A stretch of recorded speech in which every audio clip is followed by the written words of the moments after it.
जय श्री कृष्णा। राधे राधे मित्रों। भगवान श्री हरि विष्णु की कृपा आप सब पर बनी रहे। आज के इस वीडियो में आप श्रीमद् भागवत गीता के 13वें अध्याय का श्रवण करेंगे। श्री कृष्ण भगवान बोले, हे अर्जुन, यह शरीर क्षेत्र है ऐसा कहा जाता है, और इसको जो जानता है उसको क्षेत्रज्ञ ऐसा उनके तत्व को जानने वाले ज्ञानी जन कहते हैं। और हे अर्जुन, तू सब क्षेत्रों में क्षेत्रज्ञ अर्थात जीव आत्मा भी मेरे को ही जान। और क्षेत्रज्ञ का अर्थात विकार सहित प्रकृति का और पुरुष का जो तत्व से जानना है वह ज्ञान है, ऐसा मेरा मत है। इसीलिए वह क्षेत्र जो है और जैसा है तथा जिन विकारों वाला है और जिस कारण से जो हुआ है तथा वह क्षेत्रज्ञ भी जो है और जिस प्रभाव वाला है, वह सब संक्षेप में मेरे से सुन। यह क्षेत्र और क्षेत्रज्ञ का तत्व ऋषियों द्वारा बहुत प्रकार से कहा गया है अर्थात समझाया गया है, और नाना प्रकार के वेद मंत्रों से विभाग पूर्वक कहा गया है तथा अच्छी प्रकार निश्चय किए हुए युक्ति ब्रह्मसूत्र के पदों द्वारा भी वैसे ही कहा गया है। हे अर्जुन, वही मैं तेरे लिए कहता हूँ कि 5 महाभूत अर्थात आकाश, वायु, अग्नि, जल और पृथ्वी का सूक्ष्म भाव, अहंकार, बुद्धि और मूल प्रकृति अर्थात त्रिगुणमयी माया भी तथा 10 इंद्रियां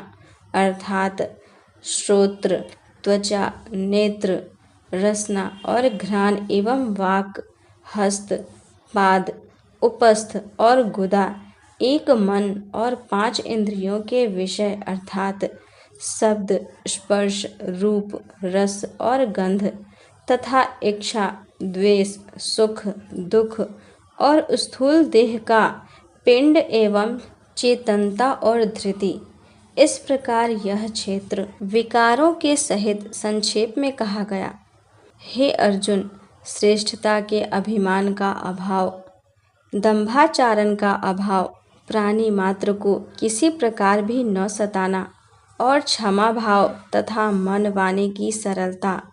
श्रद्धा भक्ति सहित गुरु की सेवा, बाहर भीतर की शुद्धि, अंतःकरण की स्थिरता, मन और इंद्रियों सहित शरीर का निग्रह, इस लोक और परलोक के संपूर्ण भोगों में आसक्ति का अभाव और अहंकार का भी अभाव एवं जन्म, मृत्यु, जरा और रोग आदि में दुख, दोषों का बारंबार विचार करना, पुत्र, पुत्री, घर और धन आदि में आसक्ति का अभाव और ममता का न होना तथा प्रिय अप्रिय की प्राप्ति में सदा ही चित्त का सम रहना अर्थात मन के अनुकूल तथा प्रतिकूल के प्राप्त होने पर हर्ष, शोक आदि विकारों का न होना, मुझ परमेश्वर में एक ही भाव से स्थिति रूप ध्यान योग के द्वारा अव्यभिचारिणी भक्ति तथा एकांत और शुद्ध देश में रहने का स्वभाव और विषय आसक्त मनुष्यों के समुदाय में प्रेम का न होना तथा आध्यात्म ज्ञान में नित्य स्थिति और तत्व ज्ञान के अर्थ रूप परमात्मा को सर्वत्र देखना, यह सब तो ज्ञान है, और जो इससे विपरीत है वह अज्ञान है, ऐसा कहा गया है। हे अर्जुन, जो जानने के योग्य है तथा जिसको जानकर मनुष्य परमानंद को प्राप्त होता है उसको अच्छी प्रकार कहूँगा। वह आदि रहित परम ब्रह्म अकथनीय होने से न सत कहा जाता है और न असत ही कहा जाता है, परंतु वह सब ओरों से हाथ पैर वाला एवं सब ओर से नेत्र, सिर और मुख वाला तथा सब ओर से श्रोत्र वाला है, क्योंकि वह संसार में सबको व्याप्त करके स्थित है और संपूर्ण इंद्रियों के विषयों को जानने वाला है, परंतु वास्तव में सब इंद्रियों से रहित है तथा आसक्ति रहित और गुणों से अतीत हुआ भी अपनी योग माया से सबको धारण पोषण करने वाला और गुणों को भोगने वाला है तथा वह परमात्मा चराचर सब भूतों के बाहर भीतर परिपूर्ण है और चर अचर रूप भी वही है और वह सूक्ष्म होने से अविज्ञेय है तथा अति समीप में और दूर में भी स्थित वही है और वह विभाग रहित एक रूप से आकाश के सदृश परिपूर्ण हुआ भी चराचर संपूर्ण भूतों में पृथक पृथक के सदृश स्थित प्रतीत होता है तथा वह जानने योग्य परमात्मा विष्णु रूप से भूतों को धारण पोषण करने वाला और रुद्र रूप से संहार करने वाला तथा ब्रह्मा रूप से सबको उत्पन्न करने वाला है। वह ब्रह्म ज्योतियों का भी ज्योति एवं माया से अति परे कहा जाता है तथा वह परमात्मा बोध स्वरूप और जानने के योग्य है एवं तत्व ज्ञान से प्राप्त होने वाला और सबके हृदय में स्थित है। हे अर्जुन, इस प्रकार क्षेत्र का ज्ञान और जानने योग्य परमात्मा का स्वरूप संक्षेप में कहा गया। इसको तत्व से जानकर मेरा भक्त मेरे स्वरूप को प्राप्त होता है। हे अर्जुन, प्रकृति अर्थात त्रिगुणमयी मेरी माया और जीव आत्मा अर्थात क्षेत्रज्ञ, इन दोनों को ही तू अनादि जान और राग द्वेष आदि विकारों को तथा त्रिगुणात्मक संपूर्ण पदार्थों को भी प्रकृति से ही उत्पन्न हुए जान, क्योंकि कार्य और करण के उत्पन्न करने में हेतु प्रकृति कही जाती है और जीवात्मा सुख दुखों के भोक्तापन में अर्थात भोगने में हेतु कहा जाता है। परंतु प्रकृति में स्थित हुआ ही पुरुष प्रकृति से उत्पन्न हुए त्रिगुणात्मक सब पदार्थों को भोगता है और इन गुणों का संग ही इस जीव आत्मा के अच्छी बुरी योनियों में जन्म लेने में कारण है। वास्तव में तो यह पुरुष इस देह में स्थित हुआ भी पर अर्थात त्रिगुणमयी माया से सर्वथा अतीत ही है। केवल साक्षी होने से उपद्रष्टा और यथार्थ सम्मति देने वाला होने से अनुमंता एवं सबको धारण करने वाला होने से भरता, जीव रूप से भोक्ता तथा ब्रह्म आदिकों का भी स्वामी होने से महेश्वर और शुद्ध सच्चिदानंद घन होने से परमात्मा ऐसा कहा गया है। इस प्रकार पुरुष को और गुण के सहित प्रकृति को जो मनुष्य तत्व से जानता है वह सब प्रकार से बरतता हुआ भी फिर नहीं जन्मता है अर्थात पुनर्जन्म को प्राप्त नहीं होता है। हे अर्जुन, उस परम पुरुष परमात्मा को कितने ही मनुष्य तो शुद्ध हुई सूक्ष्म बुद्धि से ध्यान के द्वारा हृदय में देखते हैं तथा अन्य कितने ही ज्ञान योग के द्वारा देखते हैं और अपर कितने ही निष्काम कर्म योग के द्वारा देखते हैं। परंतु इनसे दूसरे अर्थात जो मंद बुद्धि वाले पुरुष हैं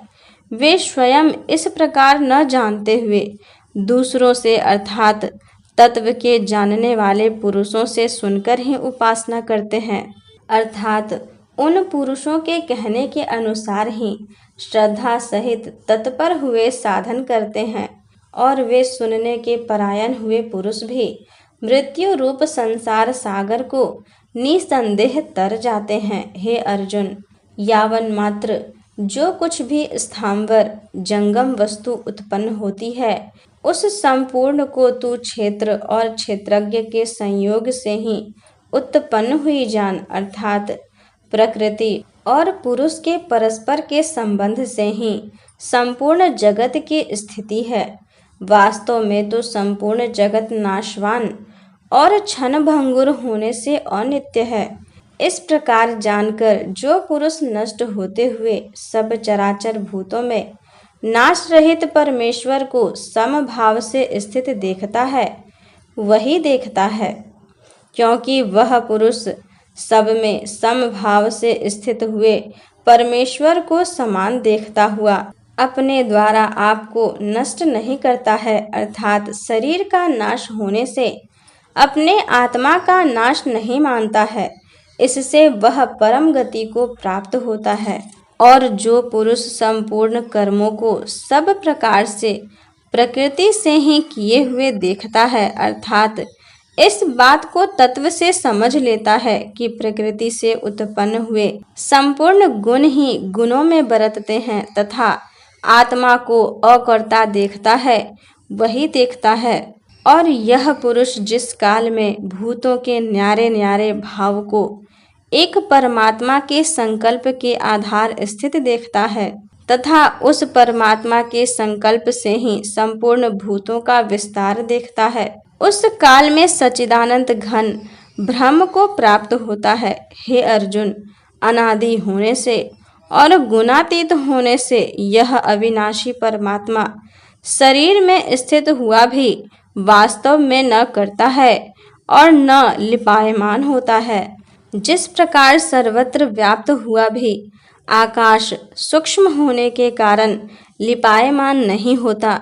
वैसे ही सर्वत्र देह में स्थित हुआ भी आत्मा गुणातीत होने के कारण देह के गुणों से लिपायमान नहीं होता। हे अर्जुन, जिस प्रकार एक ही सूर्य इस संपूर्ण ब्रह्मांड को प्रकाशित करता है, उसी प्रकार एक ही आत्मा संपूर्ण क्षेत्र को प्रकाशित करता है, अर्थात नित्य बोध स्वरूप एक आत्मा की ही सत्ता से संपूर्ण जड़ वर्ग प्रकाशित होता है। इस प्रकार क्षेत्र और क्षेत्रज्ञ के भेद को तथा विकार सहित प्रकृति से छूटने के उपाय को जो पुरुष ज्ञान नेत्रों द्वारा तत्व से जानते हैं, वे महात्मा जन